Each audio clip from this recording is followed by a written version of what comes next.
우리는 지금 마지막 때를 어떻게 살아야 하는가? 내 인생의 종말이 가까이 올수록 우리는 어떻게 살아야 하는가 하는 문제를 함께 나누고 있습니다. 사도 베드로는 네로 황제의 핍박을 받고 있는 초대교회 성도들에게 편지를 하면서 가장 먼저 만물의 마지막이 가까이 왔으니 그러므로 너희는 정신을 차리고 근신하여 기도할 것을 권면했습니다. 그 다음에는요, 뜨겁게 서로 사랑할 것을 권면했습니다. 그 다음에는요, 서로 대접하기를 원망없이 하고 선한 청지기 같이 서로 봉사할 것을 권면했습니다. 자, 오늘 우리가 읽은 본문 11절은요, 이제 우리가 어떤 자세와 태도로 대접하고 봉사하고 섬겨야 되는지 섬김의 자세와 태도에 대해서 말씀을 하고 있습니다. 누군가를 섬기는 일에도 그 자세와 태도가 굉장히 중요하죠. 아무리 우리가 최선을 다하여 섬긴다고 할지라도 섬김의 자세와 태도가 잘못되어 있으면 도리어 그 섬김이 유익이 되지 못하고 누군가에게 아픔과 상처를 가져다 줄 수가 있습니다. 그러므로 여러분, 섬김의 내용도 중요하지만 우리가 어떻게 섬겨야 되는지 그 섬김의 자세와 태도도 굉장히 중요합니다. 여러분, 우리 오륜교회는 그냥 평범한 교회가 아닙니다. 우리 오륜교회는 이 땅의 다음 세대를 섬기고 그리고 이 땅의 한국 교회들을, 열방의 교회들을 섬기는 그런 교회로 하나님이 세워주셨습니다. 그래서 이번 여름에도 19개 팀 약 900명의 우리 성도들이 여러분 국내의 단기 선교를 통해서 선교사님들을 섬기고 또 많은 교회들을 섬겼습니다.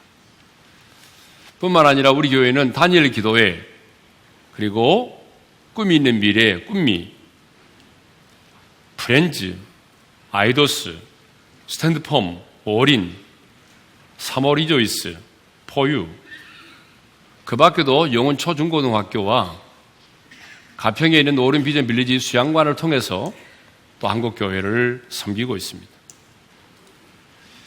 근데 여러분, 정말 중요한 것은 한국교회를 섬기는 일을 할 때에 섬김의 자세가 중요하다라고 하는 거예요. 끝까지 우리 자신을 드러내지 않고 주님의 마음으로 섬겨야 됩니다. 여러분, 섬김의 현장에서 우리가 서로 분열을 한다든지 누군가를 섬기러 갔다가 그 현장에서 서로 성도들끼리 싸운다든지 그러면 여러분, 오히려 그런 일들은 많은 사람들에게 상처와 아픔을 주는 거거든요. 그래서 중요한 것은 섬김의 내용도 중요하지만 섬기는 우리의 자세와 태도가 굉장히 중요합니다. 3월 리조이스가 끝나면 사모님들이 남긴 후기를 읽어봅니다. 여러분들 시간 되면 한번 읽어보세요. 근데 대부분의 사모님들이 프로그램 그 자체보다도 컨텐츠 내용보다도 그 스태프들의 섬김에 감동을 받고 은혜를 받았다라고 그렇게 말하고 있어요. 그래서 사도 베드로는 섬김의 태도에 대하여 말씀하고 있습니다. 그러면 우리가 가져야 될 첫 번째 섬김의 태도는 뭘까요? 자, 첫째로 하나님의 말씀을 하는 것 같이 말하라입니다. 자, 우리 11절 상반절의 말씀을 읽도록 하겠습니다. 다 같이요. 누가 말하려면 하나님의 말씀을 하는 것 같이 하고. 자, 우리의 섬김에는 말로 한 섬김이 있고 봉사로 하는 섬김이 있습니다. 자, 예를 들면 제가 지금 강단에서 설교를 하는 것, 또 하나님의 말씀을 가르치는 것, 또 때로는 권면하는 것, 또 성경의 말씀을 가지고 상담하는 것, 이 모든 것들은 다 말로써 하는 그런 섬김이죠. 그래서 본문에 사용된 이 말이라고 하는 단어는 사람들이 흔히 말하는 것을 가리킬 때 사용되는 랄레이라고 하는 단어가 아니라 바로 하나님의 말씀을 가리킬 때 사용되는 로기오, 요기오가 아니고 로기오라고 하는 그런 단어가 사용되었습니다. 그러니까 하나님의 말씀을 전하는 자, 말씀을 가르치는 자, 그 말씀을 가지고 권면하고 상담하는 자들은 자신의 의견이나 사상을 전하려고 해서는 안 된다는 거죠. 사람들이 싫어한다고 해서 그 말을 숨기거나 사람들이 듣기 좋아하는 말만을 골라서 해서는 안 된다는 얘기입니다. 하나님으로부터 메시지를 받아서 하나님께서 지금 나를 통해서 말씀하시는 것과 같이 하나님이 말씀하는 것 같이 그 말씀을 전해야 한다는 얘기죠. 다른 말로 말하면 하나님이 말씀하시는 것과 같은 영적인 권위를 가지고 그 말씀을 전해야 한다는 것이죠. 또 만일 누가 말하려면 하나님의 말씀을 하는 것 같이 하라. 이 말씀은요, 아주 넓은 의미에서 우리 입에서 나오는 말이 하나님을 찬양하고 또 누군가를 축복하는 말이 되어야지 누군가를 저주하는 말이 되어서는 안 된다라고 하는 것입니다. 그렇습니다. 하나님의 사람인 우리는요, 할 수 있는 한 축복의 말을 해야지 누군가를 저주하는 말을 해서는 안 됩니다. 그래서 사도 바울도 심지어 박해를 받고 있는 성도들에게 편지를 하면서 너희를 박해하는 자를 저주하지 말고 축복하라고 말했어요. 로마서 12장 14절의 말씀이죠. 읽겠습니다. 다 같이요. 너희를 박해하는 자를 축복하라. 축복하고 저주하지 말라. 나를 박해하는 자 있을지라도 박해하는 자를 저주하지 말고 축복하라고 이렇게 하나님은 우리에게 말씀하고 있습니다. 야고보 기자 역시 한 입에서 찬송과 저주가 나오는 것이 마땅하지 않다라고 말씀하고 있습니다. 야고보 3장 9절에서 10절입니다. 다 같이 읽습니다. 이것으로 우리가 주 아버지를 찬송하고 또 이것으로 하나님의 형상대로 지음을 받은 사람들을 저주하나니 한 입에서 찬송과 저주가 나오는도다. 내 형제들아 이것이 마땅하지 아니하니라. 누구에게 주시는 말씀이에요? 성도들에게 주시는 말씀이죠. 우리 성도들은요, 입술로 막 하나님을 찬양하고 그러다가 찬송 끝나고 나면 또 어때요? 누군가를 저주하는 말을 한단 말이죠. 어떻게 한 입에서 찬송과 저주가 같이 나올 수 있느냐 그 말입니다. 그래서는 안 된다는 얘기죠. 하나님의 사람인 우리는 할 수 있는 한 더러운 말은 입 밖에도 내지 말고 오직 선한 말을 하여 듣는 자들에게 은혜를 끼치게 해야 됩니다. 예배소서 4장 29절입니다. 다 같이 읽겠습니다. 시작. 무릇 더러운 말은 너 입 밖에도 내지 말고 오직 덕을 세우는 데 소용되는 대로 선한 말을 하여 듣는 자들에게 은혜를 끼치게 하라. 여러분, 선한 말을 하여 듣는 자들에게 은혜를 끼치게 할 수 있기를 바랍니다. 그러니까 우리 입에서 나오는 말이 은혜가 되는 말도 있고 은혜가 되지 않은 말이 있다 그 말이죠. 예. 여러분, 우리 입에서 나오는 말이 왜 그렇게 중요합니까? 왜 여러분 입에서 나오는 말이 그렇게 중요하며? 그 이유는요, 우리 입에서 나오는 말이 생명을 살리기도 하고 죽이기도 하기 때문에 그렇습니다. 잠언 18장 21절의 말씀을 읽도록 하겠습니다. 다 같이요.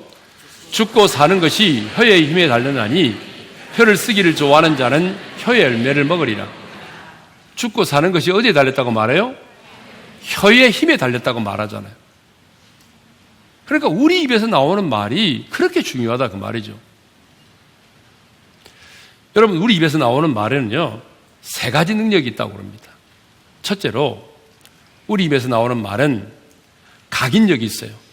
두 번째로 견인력, 세 번째로는 성취력이에요. 각인력이라고 하는 게 뭐예요? 내가 무슨 말을 한다든지 어떤 말을 듣게 되면 그 말이 사라지는 게 아니라 우리의 뇌에 각인된다는 거예요. 나는 안 들은 것 같은데 이상하죠? 여러분, 그 말이 내 뇌에 기억이 돼 있어요. 각인돼 있어요. 그리고 그 말이 내 안에 각인되어 있으면 어떤 일이 벌어지냐면 자신도 모르게 그 각인된 말에 따른 행동을 하게 돼 있다는 거예요. 자기도 모르게 그 말에 내 자신이 끌려간다는 거죠. 나는 원래 그런 사람이 아닌데, 그런데 자꾸 그런 말을 듣다 보게 되면 나도 모르게 그런 행동을 하게 된다는 얘기죠. 그리고 마침내 뭐예요? 성취력, 그 말대로 이루어진다는 거예요. 그래서 여러분, 우리 입에서 나오는 말이 굉장히 중요합니다. 또 우리 입에서 나오는 말이 왜 그렇게 중요하냐 하면, 하나님께서 우리의 말을 들으시고 우리 입에서 나오는 말대로 행하시기 때문에 그렇습니다. 그러니까 민수기 14장을 보게 되면 이스라엘 백성들이 10명의 그 정탐꾼들의 보고를 받고 하나님을 원망하기 시작을 했습니다. 하나님만 원망한 것이 아니라 지도자인 모세를 원망했죠. 불평했죠. 그때 하나님께서 어떻게 말씀하셨습니까? 하나님은 그들이 원망하는 말을 들으셨어요. 그리고 이렇게 말씀하셨습니다. 민수기 14장 28절입니다. 다 같이 읽겠습니다. 시작. 너희 말이 내 귀에 들린 대로 내가 너희에게 행하리니. 따라서 하겠습니다. 너희 말이 내 귀에 들린 대로 내가 너희에게 행하리니. 여러분, 하나님은 이스라엘 백성들이 하는 말을 들었어요. 그들이 무슨 말 한지 아세요? 차라리 우리가 이 광야에서 죽었으면 좋았을 것을. 하나님이 그 말을 들으셨어요. 그리고 말씀하십니다. 그래? 너희 말대로 내가 되게 해줄게. 그래서 이스라엘 백성들이 어떻게 됐어요? 가나안 땅에 들어가지 못하고 광야에서 죽었습니다. 하나님이 우리 입에서 나오는 말을 들으시고 우리 말대로 행하기 때문에 여러분, 아무렇게나 우리 말을 내뱉어서는 안 된다는 얘기입니다. 예? 또 여러분, 왜 우리 입에서 나오는 말이 그토록 중요한지 아세요? 온수 마귀가 여러분의 가정을 넘어뜨리고 주님의 몸된 교회를 무너뜨리고자 할 때에 우리의 말을 사용하기 때문에 그렇습니다. 여러분, 사탄의 공격 목표는 언제나 교회와 가정인데, 여러분의 가정과 몸된 교회를 넘어뜨리려고 할 때에 사탄이 가장 먼저 하는 일은 그 언어를 장악하는 일입니다. 그래서 여러분 보세요. 가정이 무너지는 가정에서 나오는 말을 들어보세요. 가정이 무너지기 전에 그 입에서 나오는 말들을 들어보세요. 교회가 어려운 일을 당하기 전에 교인들이 입에서 나오는 말을 들어보세요. 딱 말을 들으면 우리가 알 수 있어요. 그렇기 때문에 여러분, 사탄이 우리의 가정과 교회를 넘어뜨리기 위해서 사용하는 것이 말이기 때문에 여러분, 그래서 말이 중요하다 그 말이에요. 그렇기 때문에 여러분, 여러분의 가정에서 자녀가, 남편이 누군가가 부정적인 말을 한다든지 그러면 그 말을 하지 못하도록 막아야 돼요. 여러분, 교회도 마찬가지입니다. 교회를 얼마나 오래 다녔느냐, 교회 안에서 장로고 권사고 안수집사라는 직분을 가지고 있느냐, 이게 중요한 게 아니고, 아무리 수십 년 동안 예수를 믿고 신앙생활을 해도 만나기만 하면 험담을 하고 그리스도의 몸을 허무는 말을 하게 되면 여러분 못하게 해요. 여러분이 그 자리에서 말을 하셔야 돼요. 장로님, 권사님, 그렇게 말하시면 안 되죠. 평신도인 제가 시험 드리겠습니다. 절대로 내 앞에서 그런 말 하지 마세요. 여러분이 그렇게 하셔야 된다는 거예요. 왜? 그것이 여러분의 영혼을 유익하게 하고 교회를 살리는 일이기 때문에 그렇습니다. 예. 자, 두 번째로 우리가 어떻게 섬겨야 되느냐 하면 하나님이 공급하시는 힘으로 봉사를 하라는 것입니다. 자, 우리 11절 중반절의 말씀인데요. 읽겠습니다. 시작. 누가 봉사하려면 하나님이 공급하시는 힘으로 하는 것 같이 하라. 자, 우리가 주님의 몸된 교회를 섬기고 남을 위해 봉사할 때에 내 힘으로 하지 말고 하나님이 공급하시는 힘으로 하라는 것입니다. 그러면 왜 우리가 하나님이 공급하시는 힘으로 해야 될까요? 그 이유가 있습니다.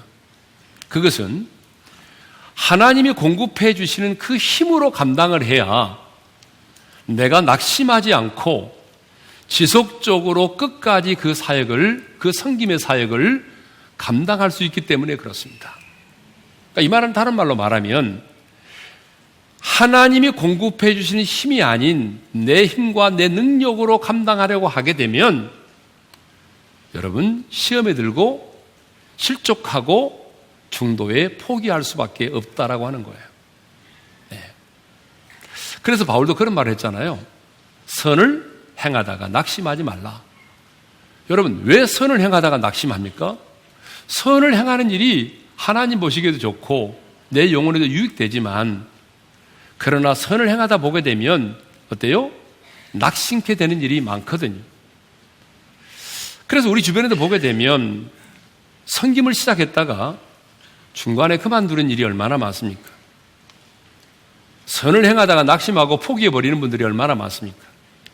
그런데 우리가 아무리 힘을 쓰고 노력을 해도 사실 우리 힘만으로는 여러분 내가 처한 상황과 환경을 뛰어넘어서 지속적으로 헌신하고 봉사한다는 거 쉽지 않습니다. 그렇기 때문에 베드로가 말하는 거 아닙니까? 하나님이 공급하시는 힘으로 하라. 이것은 뭘 전제하고 있습니까? 하나님이 그 힘을 공급해 주신다는 것을 전제하고 있는 거죠. 그렇다면 하나님이 공급하시는 힘으로 한다는 것은 뭘 말하죠? 하나님이 공급하시는 힘으로 한다는 것은 무엇을 의미하겠습니까? 그것은 우리 안에 내주에 계시는 성령님의 능력을 힘입는 것을 말합니다. 자, 여러분 성령님은 저와 여러분이 얼마나 연약한 존재인지 너무 잘 알고 계세요. 그래서 성령은 우리의 연약함을 아시나니 이런 표현이 있잖아요. 성령 하나님은 저와 여러분이 얼마나 연약한 존재인지 너무나 잘 알아요. 한마디의 말에 상처를 받기도 하고 한마디의 말 때문에 잠을 이루지 못하기도 하고 그렇게 다짐해 보지만은 며칠 못 가서 또 의지가 꺾여버리기도 하고 우리 연약함을 너무 잘 아시죠.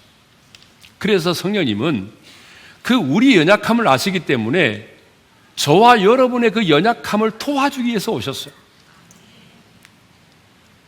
그러니까 우리가 하나님이 공급하시는 힘으로 한다 이 말은 무슨 말이냐면 내 안에 내주에 계신 성령님의 능력을 힘입어서 우리가 한다 그 말입니다. 예.